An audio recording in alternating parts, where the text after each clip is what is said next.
14 नं चिरांदुवार UPPL block कमिटिया सेथि खेब मावफारियाव मावबादा हाबाफारि लादों।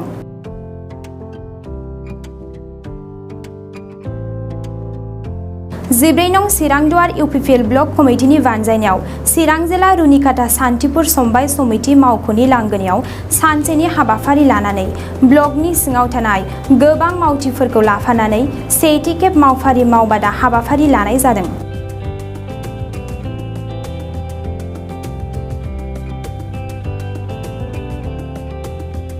बे हाबाफारियावनो UPPL दोलोआ सरकाराव थानानै बेसेबां हाबा मावनो हाखो एबा मावनो थांगासिनो आरो इयुनाव माबोरै दावगालांनो हागोन लोगोसे गोबां गोनां गोथौ बाथ्राफोरखौ सावरायलायनाय जागोनखौ मिथिहोनाय जादों।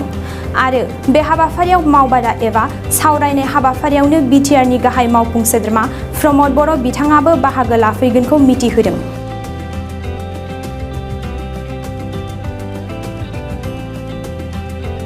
लोगोसे राज्य सभानि MP रनगोरा Narzary, BTRनि EM Ranjit Basumatary, MCLA Madhav सेत्री बिथांमोनाबो फारियै बाहागो लाफैगोनखौ मिथिहोदों। आङो गिबियाव जोंनि खौरांगिरि नोंथांमोननिसिम आंनि गोसो गोरबोनिफ्राय फुंबिलिनि आं साबायखर जासिबाय जे जोंहा दिनैहाय मोनसे गिदिरथार थांखि लानानै जोङो 14 नं चिरांदुवार ब्लक कमिटि UPPLआ बा 14 नं चिरांदुवार ब्लक कमिटि UPPLनि बानजायनायाव जे जोङो जोंनि बे ब्लक कमिटिनि जे गोदानै दाजानाय बिबानगिरिफोर, प्राइमारि कमिटिनि गोदानै दाजानाय बिबानगिरिफोर आरो जोंनि माखासे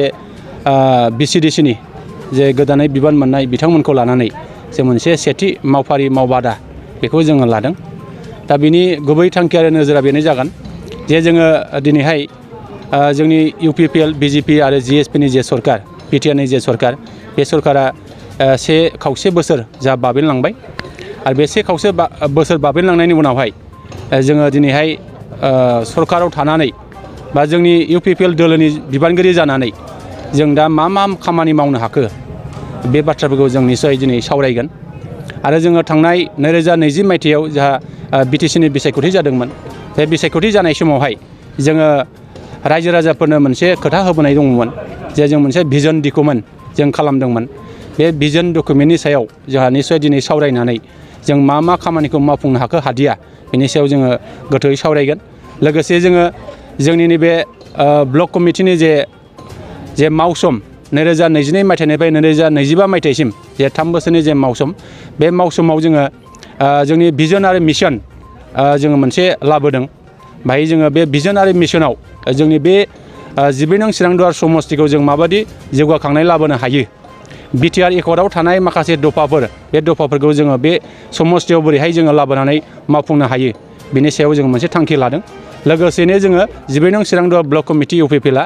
जे जोङो फैबाय थानाय समाव जोंनि हाबाफारिया मा जागोन, जों मा हाबाफारि लानानै खामानि मावलांगोन बिनि सायाव जोङो दिनैहाय रायजो राजाफोरनो जोङो निश्चय फोसावगोन आरो जोङो जयैनो सावरायगोन। जों आसा खालामदों जोंनि बे 14 नं चिरांदुवार ब्लक कमिटि UPPLनि गेजेरजों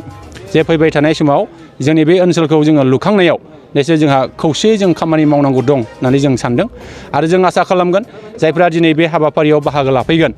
जोंनि BTRनि जाहा चिफ आरो UPPLनि जाहा आफादगिरि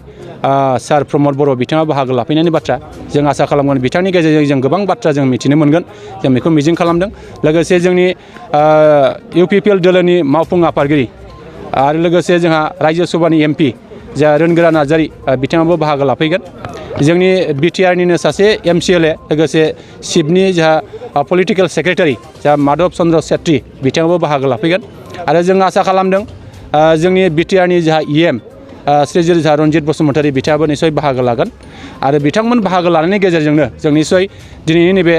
सेथि मावफारि मावबादा बेखौ जोङो मोजाङै खुंफुंनो हागोन बेखौ जों मिजिं खालामो। जोङो दिनैहाय बुंनांगोन जे जोङो 1.5 बोसोर थांनायनि उनावहाय जोङो मिजिं खालामदों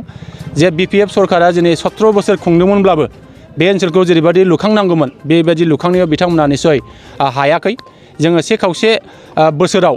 जोङो जथेस्थ' जोंनि बे ओनसोलखौ जोङो लुखांनायाव जोङो दावगादों होननानै जों बुंनो हायो। नोंथांमोना थांखि लादों नामा गुबुन ब्लकनिफ्राय नोंथांमोननि ब्लकखौ जौगाखांनाय एबा नोंथांमोननि ब्लकनि आन्दाराव थानाय जेसेबां गामियारि ओनसोलफ्राव जौगाखांनाय बेखौ मोनसे जौगाखांनायनि मोनसे मिशनफोर लादों नामा बेफोरबायदि थांखि दं नामा जोंहा साबसिन ब्लक होननानै बेफोरबायदि मिशनफोर लादों जोङो दिनैहाय बेखौनो बुंनांगोन जे जोङो दिनै 14 नं चिरांदुवार ब्लक कमिटि UPPLनिफ्राय जोङो चिरांदुवार मोनसे मास्टार प्लेनिं जों खालामदों जे चिरांदुवार इनफ्रास्ट्राक्चार डेभेलपमेन्ट प्लान जों मोनसे खालामदों आरो जोङो मोनफ्रोमबो गामिखौनो मोनफा मोनफा मिशन मास्टार प्लान खालामनायनि जोंहा बाथ्रा लादों आरो जों बे मिशन मास्टार प्लानखौ लानानैनो जोङो निश्चय दावगालांगोन बेखौ जों मिजिं खालामो आरो दिनैहाय जोङो 50 सास्टेनेबल डेभेलपमेन्ट गल्स जों बेबायदि ब्लक कमिटिया जोङो थांखि लादों जों आसा खालामो बे जोंनि मिशनफ्रा जोंनि बिथांखिफ्रा निश्चय जाफुंसार जागोन आरो जोंनि ओनसोलखौ लुखांनायाव जोङो बयनिख्रुइबो दावगासार जानो हागोन बेखौ जों मिजिं खालामो जब कार्ड आरो अरुणोदय बायदि आसनिनि गेजेराव रायजो राजाफ्रा बेसेबांसो मोननो हादों आरो बेसेबांसो मावनांगौ दंबावो नोंथांमोनालाय जोङो दिनैहाय बुंनो हायो जे जोंनि जब कार्डनि गेजेरजों जथेस्थ' जोंहा नैबे जोंनि 14 नं चिरांदुवार ब्लक कमिटि UPPLनि सिङाव गासै 9था BCDC दङ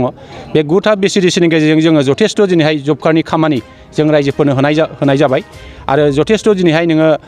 जानो थांगासिनो दङ बेखौ जों बुंनो हायो जों आसा खालामनो हायो जोंनि नैबे 14 नं चिरांदुवार ब्लक कमिटिनि सिङाव अरुणोदय स्किमखौबो जोङो जथेस्थ' रायजो राजाफोरनिसिम जोङो होनो हाबाय बेखौ जोङो मिजिं खालामदों आरो आद्रा माखासे बाखि दंबावो बेखौ जोङो निश्चय होनो थांगासिनो दं जों बेखौ मिजिं खालामनो हायो जों आसा खालामगोन नैबे जोंनि सरकारनि गेजेरजों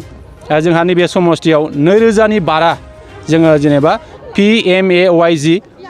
थामहिनबा खासा न' दिनै जानो थांगासिनो दङ आरो जोङो बे खासा न'नि गेजेरजों साफ्रोमबो न' गैयै सुबुंफोरनो जोङो न' होनो थांगासिनो दङ आरो बेनि गेजेरजों निश्चय रायजो राजाफ्रा जोंखौ मदद खालामगोन जों रायजो राजाफोरनि सहाय मोनगोन बेखौ जों मिजिं खालामो नोंथाङा सरकारि साख्रि नागिरदोंना नोंथांनि थाखाय मोनसे गोजोनथाव खौरां नोंथांनि थाखाय दं एडुकेट पइन्ट जेराव नोंथाङा सोलोंथाइ लानायनि गेजेरजों सरकारि साख्रिनि गुबुन गुबुन रोखोमनि गोब्राब आनजादफोरखौ उथ्रिसारनो हागोन आरो गावनि आथिङाव गसंथानो हागोन बे एडुकेट पइन्टआव नोंथांमोना SCC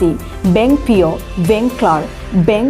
SO UPSC FSC defence railway state insurance AAO ADO एसिस्टेन्टजों लोगोसे स्टेट लेभेल जब आरो माखासे सरकारि साख्रिनि आनजादाव गोनांथि जानाय आयदाफोराव सोलोंथाइ लानो हागोन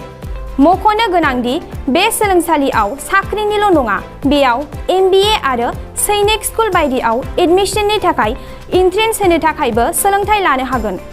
बे सोलोंसालियाव गाहाम थाखो खथानि सुबिदा दं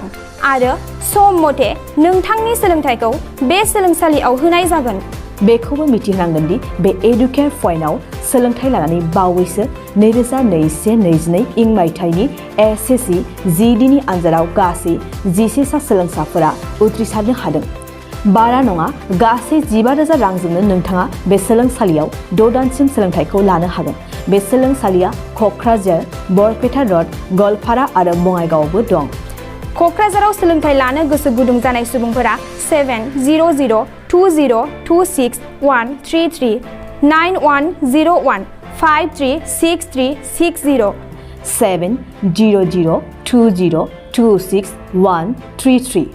9101536360